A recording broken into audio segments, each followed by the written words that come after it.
טוב, שלום יקרות. אנחנו כאן בעוד סרטון בפינת הזוגיות שלנו, כאן זה לב. והיום אני רוצה להתייחס לטענה כזאת שאני שומעת מהרבה נשים. כמובן חובה אותה גם הרבה על בשרי, שבעצם אמירה כזאת של בעלי לא רואה אותי. הוא לא רואה אותי, הוא לא רואה כמה אני עובדת קשה בבית, הוא לא רואה למה אני זקוקה, הוא לא רואה אותי, כאילו מין כזה תחושה שאני שקופה, שאני מובנת מאליה, שאני לא חשובה, שאני מזולזלת, ובאמת זו תחושה מאוד מאוד קשה, מאוד מאוד מעליבה, משהו שנוגע לנו עמוק עמוק בפנוכו של הנפש. ובעצם כל הזמן לעורר, בוא תראה והנה ופה, וזה הרבה פעמים לא עובד. אז בעצם מה אני מזמינה לעשות במצב כזה שאני מרגישה שלא רואים אותי? אז בעצם בשפה העברית יש לנו שתי פירושים למילה ראויה. מה זה ראויה?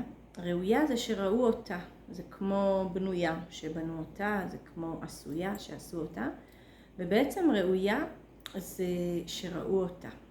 וההזמנה שלנו פה זה בעצם לצלול פנימה ולהתחיל לראות את עצמי. הרבה פעמים בא לנו שמישהו יעשה את העבודה, כאילו נגיד אני עברתי את הגבולות שלי ועבדתי נורא קשה בבית, אז אני מצפה שמישהו יגיד לי בואי שבי, תשתי, תנוחי, תעשי, וזה לא קורה ואז זה מתסכל אותנו. ובעצם ההזמנה זה לראות את עצמנו ולשים לב לצרכים של עצמנו, לשים לב למה שעולה מתוכנו, ובעצם להיות בקשב לזה ובכבוד לזה. עכשיו ברמה היותר עמוקה, זה בעצם הרבה פעמים שעולה בנו איזשהו כאב מול הבעל שלנו, זה בעצם כאב של הילדה הפנימית שלנו שלא קיבל מענה ולא קיבל ריפוי ולא קיבל התייחסות ואור וחמלה ואהבה. וההזדמנות שלנו זה בעצם לראות את הילדה הפנימית ולעשות את עצמנו ראויות, להיות הראשונות שרואות את עצמנו ולעשות את עצמנו ראויות. וזה בעצם ממש להסכים, להתבונן פנימה ולראות את הילדה הזאת, באיזה סיטואציה היא הרגישה שכל כך לא רואים אותה, שהיא כל כך שקופה, שהיא כל כך מובנת מאליה, כל הרגשות שבעצם עולים בי עכשיו, ולתת לה הרבה ריפוי וחום ואהבה והתייחסות ונוכחות ונראות. בעצם ככל שאני רואה את עצמי יותר, אני הופכת להיות יותר ראויה, יותר שראו אותה. עכשיו, באופן פרדוקסלי, או שפשוט זה החוקים של הטבע, ככל שאנחנו יותר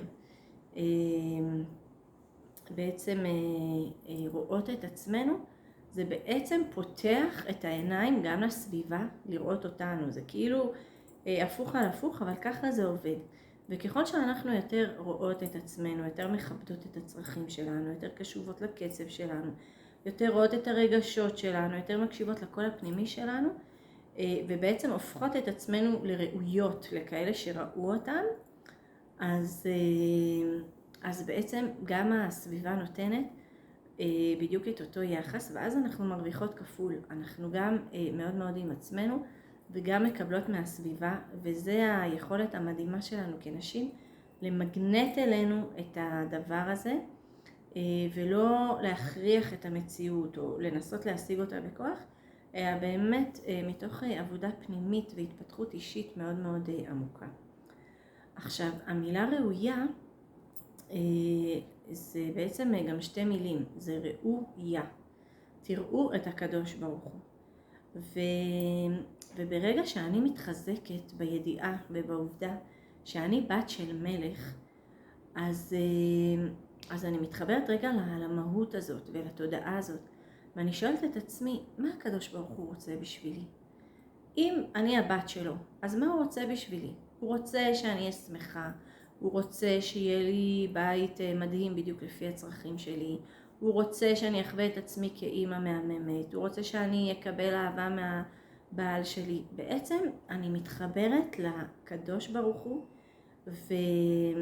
ובעצם ככל שאני מתחברת לתודעה של בת מלך, אני בעצם אומרת ראו יא, תראו את השם דרכי, כי אני הבת שלו. אז נורא קל להבין מי הוא כשרואים אותי. אז אני מזמינה אותך להתחבר גם למהות הזאת של בת של מלך, להיות בתודעה הזאת, ומתוך זה באמת לשאול את עצמך מה הקדוש ברוך הוא רוצה בשבילי, ולחזק את זה מדי יום, ופשוט להרגיש ראויה, תראו את השם דרכי. בהצלחה.